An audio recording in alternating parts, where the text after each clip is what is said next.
So I was thinking to myself, do I wait to give y'all a new video tomorrow? But I just thought, why would I ever do that? You all have been good to me, so yes, I'm dropping Once and Future, the continuation from where we left off. If you are confused about Once and Future, I promise you it's easy to pick up on. Just check out the playlist below.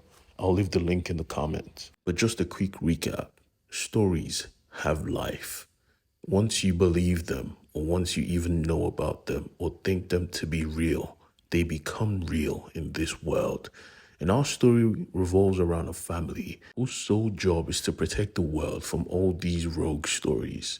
And we pick up with Granny. She was having a smoke break, enjoying her alone time, when she saw a pretty magpie. But then the world shifted. And we know when the world shifts, it means there is magic in this place. She saw a multitude of magpies, and according to a nursery rhyme, a specific number of magpie means chaos and death. So just to even the number, she took some of them out. And I mean, she shot them on the spot without remorse. Proud of herself because she thought she had changed fate. The last two magpies just looked at themselves, and one just bit down on his homeboy and ripped his head off and said, sorrow. Granny can't catch a break. She instantly blew it to bits and called her grandson, boy, we have work to do. Get your ass over here now. This is when we pick up with Duncan, who got the information from Granny. Seeing as he was with Rose at this time, she decided to do a quick scan, and nothing was out of the ordinary. For those of you who don't know, Rose has the ability to sense when magic is coming into the world. And after the scan, they decided to go out, seeing as there was no problems to be found. They went to link up with Granny, but they didn't know they were being watched by someone. More on them later. As soon as they got to Granny's house, she smiled because she hasn't seen her grandson in a while. But she noticed something, asking him to come close. She looked at him, and she knew instantly, you look tired. What the hell have you been up to this past few weeks? And he recalled that he fought a rat monster. He did battle with a gigantic puma. He also fought a living, breathing castle. Duncan has been through a lot, and she showed concern because she loved him truly. She wanted him to find happiness, but he knew he had happiness. Happiness was standing right next to him. Granny looked at him and smiled, and she was like, bruh, I know you guys are dating, right? You don't have to hide it from me. But right now, that was not important. She got a warning, so something was afoot.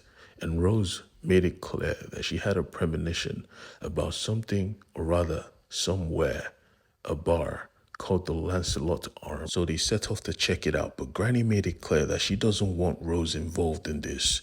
Percival, or rather Duncan, had two stories tied to him, two destined ends, one as Percival and one as Beowulf. And like I said in the beginning, what you believe comes true. So Duncan is supposed to die in two ways, and if he has another story attached to his name, his death will be written in stone. Granny wanted to avoid that at all costs, so they had to tread lightly. But as we know, nothing ever goes according to plan. Because as soon as they got to the bar, they asked around, holding up the picture of Mary. The bartender actually said he knew Mary, asking for a minute to gather his thoughts. They assumed he was a friendly, but he wasn't a friendly. He got his guys, and they all gathered. Apparently, Mary came through here and took some of their guys, and they never saw them ever again. They wanted to know where were their friends. Granny tried to explain that she didn't know, but they wanted a fight. He already brought out a dagger and threatened Granny to tell him where his friends were. Duncan, the little hero, tried to protect his grandmother, but that didn't work out. In an instant, he was on the ground, getting beat on. And this thug was approaching Granny and Rose, and there was nobody to protect them. But outside, as someone was guarding the door, someone approached. Someone hailed, saying, hi, do you want to play a game? The guardsmen said, no, get out of here. You want no part of what's happening inside. But before he could complete his sentence, an axe, a great big axe, split his head in half. He was dead in an instant. Walking into the bar, This same individual tossed the head of the guardsman at one of the men and asked again, "Hail, who wants to play a game with the freaking Green Knight?" This Green Knight was a menace to society. He looked like a demon on timing, and he asked the same question over and over. Who wants to play a game? The leader of the gang heard this and went ballistic. "You just tossed me the head of my mate. We don't want to play a game. We want to kill you." And they attacked. But this is how you know drunk people. This guy just tossed you the head of your friend. He was a behemoth wielding a gigantic battle axe, and you charge him unarmed? Jesus Christ, he went to town. With one swing, he took skulls. You could see the outright joy in his face as he licked his battle axe clean of the blood, as he stepped forward saying, "This is a game, most bloody." The bartender whipped out a shotgun, hoping to put this behemoth down, but he just ate the shot and split the bartender in half. His next swing tore out the guts of the leader of this group, and he wanted more. He needed more. And Duncan knew there was only one way to stop the Green Knight. Someone had to play a game. But Duncan already had two stories attached to him. If he took another, that was certain death. So Rose came forward and said, "I will play your game." The Green Knight saw her and said, "Brave." Giving her his gigantic axe, Rose did what she needed to, plunging the axe directly in the Green Knight's skull. He went down hard. The game was set, and he arose, smiling, an amazing strike. Ripping the axe from his head, he smiled at her and told her, "See you in a year," and simply walked out. Granny made sure to say goodbye, but Duncan was pissed. Why in God's name did you do that? But Rose simply reminded him, "You have two stories. You cannot take a third." Duncan was pissed off. What was that? Why is he here?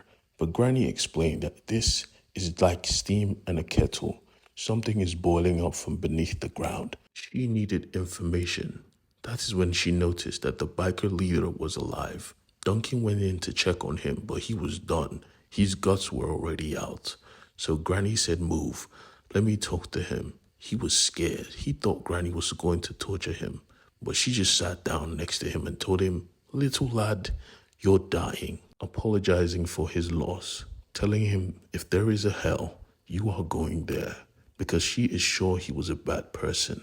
He looked at her with sadness in his eyes and said, "I don't want to die." But she said, "You don't have a choice, but you can affect the things of this earth before you go.